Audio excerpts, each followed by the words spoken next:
Hello my dear Rechi kitchen families, எல்லாரும் எப்படி இருக்கிறீங்க? Welcome to Rechi kitchen. நாங்கள் பார்க்க போகிற ரெசிபி என்னன்னு பார்த்தீங்கன்னா, கவுப்பியை வச்சு ஒரு வடை ரெசிபி தான் பார்க்க போகிறோம்.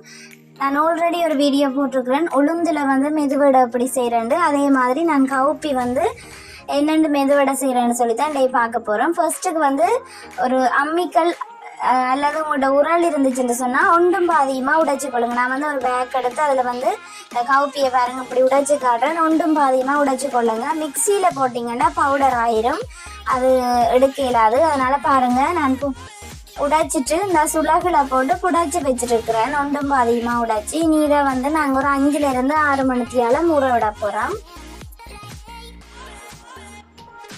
நீங்கள் சுலகில் போட்டு புடைக்கும் போதே உங்களுக்கு அந்த டஸ்ட் எல்லாம் போயிடும்.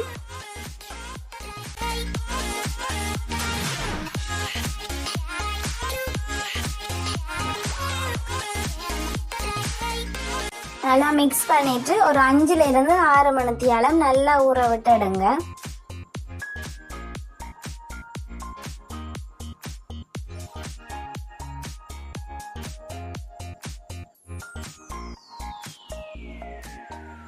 ஓகே, நான் ஊற விட்டு நல்லா கழுவிட்டு பாருங்க, நல்லா வாஷ் பண்ணிட்டு பாருங்க. பச்சை மிளகாய் எடுத்துருக்கிறேன். நான் வந்து பச்சை மிளகாய் குட்டி குட்டியாக கட் பண்ணி போட்டால் சின்ன பிள்ளைகள் சாப்பிட மாட்டாங்க.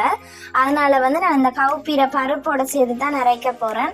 இதே மாதிரி நல்லா க்ளீன் பண்ணி வச்சுக்கொள்ளுங்க. அதோட சேர்த்து 3 பெரிய வெங்காயத்தை குட்டி குட்டி குட்டியாக நறுக்கி வச்சிருக்கிறேன். ஃபர்ஸ்ட்டுக்கு வந்து நான் பச்சை மிளகாவை தான் சேர்க்கிறேன். பச்சை மிளகாவை உடைக்காமல் நான் அப்படியே சேர்க்கிறேன். சின்ன சின்ன பச்சை மிளகாண்டபடியே அப்படியே சேர்க்கிறேன். கொஞ்சமாக கவுப்பி பருப்பு எடுத்துக்கொள்கிறேன். தண்ணி சேர்க்காம அரைச்சிக்கொள்ளுங்க, ஏன்னா கவுப்பியில் வந்து ஈரப்பதம் கூட, அதனால தண்ணி சேர்க்காம பாருங்க இந்த பக்குவத்தில் அரைச்சிக்கொள்ளுங்க. நீங்கள் உளுந்து அரைக்கும் போது எப்படி அந்த வடைக்கு அரைக்கிறீங்களோ அந்த பக்குவத்தில் அரைச்சிட்டு நான் வந்து உப்பு சேர்த்துக்கொள்கிறேன். அரைக்கும் போது சேர்க்கல, அதனால இப்போ உப்பு சேர்த்து நல்லா மிக்ஸ் பண்ணி விடுறேன்.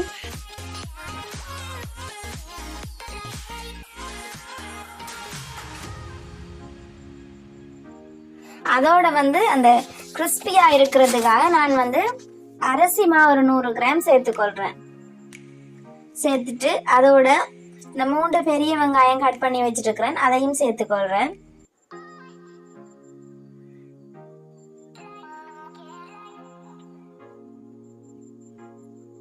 நல்லா மிக்ஸ் பண்ணி விடுங்க. பாருங்க, நான் கொஞ்சமா மஞ்சத்தூளும் கட்டத்தூள் கொஞ்சமாக சேர்த்துக்கொள்கிறேன். என்ன சொன்னால் நாங்கள் பச்சை மிளகாய் வந்து அரைச்சிட்டோம், அது துண்டு துண்டாக போட இல்லை. அதனால நான் அந்த கலரை காட்டுறதுக்காகவும் அது கொஞ்சமாக உரைப்பாக இருக்கிறதுக்காகவும் கட்டத்தூள் சேர்க்கிறேன்.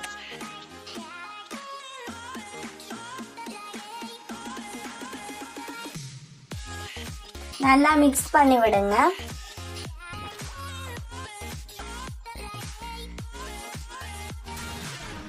ஓகே, நான் வந்து விறகு அடுப்பில் தான் செய்கிறேன். அதனால் ஒரு சட்டியில் எண்ணெய் விட்டு நல்லா எண்ணெயை வந்து கொதிக்க விடுங்க. கொதிக்க விட்டு பாருங்கள், நான் மெதுவடை மாதிரி உங்களுக்கு மாவை பிடிச்சி காட்டுறேன். இதே மாதிரி பக்குவத்தில் எடுத்துட்டு நடுவில் ஓட்டை போட்டு அதே மாதிரி போட்டு எடுத்திங்கன்னா அப்படியே கையிலிருந்து விழுவணும். அதுதான் பக்குவம். மாவு அரைக்கும் போது தண்ணி சேர்த்திங்கன்னு சொன்னால் ஓவராக களி மாதிரி போயிடும். அதனால் தண்ணி சேர்க்காம அரைங்க.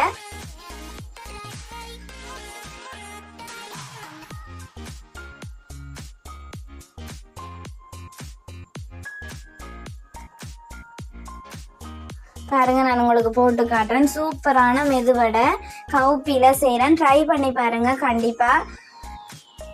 நான் வந்து இதை செய்துட்டு தான் வாய்ஸ் ஓவர் கொடுக்குறேன். ரொம்ப டேஸ்டாவே வந்தது. ஒரு நாளைக்கு ட்ரை பண்ணி பார்த்துட்டு எப்படி இருக்குன்னு கமெண்ட் பண்ணுங்க.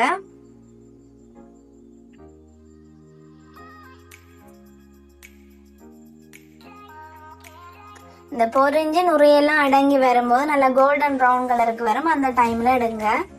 நான் ஃபர்ஸ்ட்டுக்கு போட்டபடியே 4 வடை தான் போட்டேன்.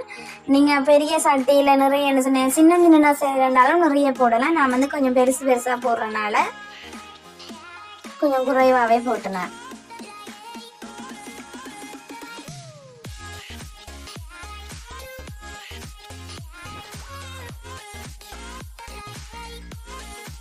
பாருங்க, அந்த பபிள்ஸ் எல்லாம் அடங்கி நல்லா கோல்டன் ப்ரௌன் கலருக்கு வருது.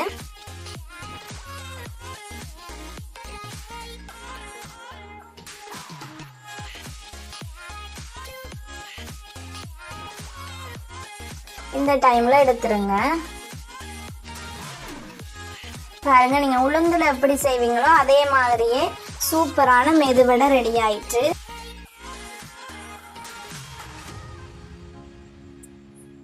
பாருங்க, இவ்வளவு கிறிஸ்பியா இருக்குன்னு சொல்லி நல்லா மொறு மொரண்டு மெதுவடை ரெடி ஆயிட்டு. சுடு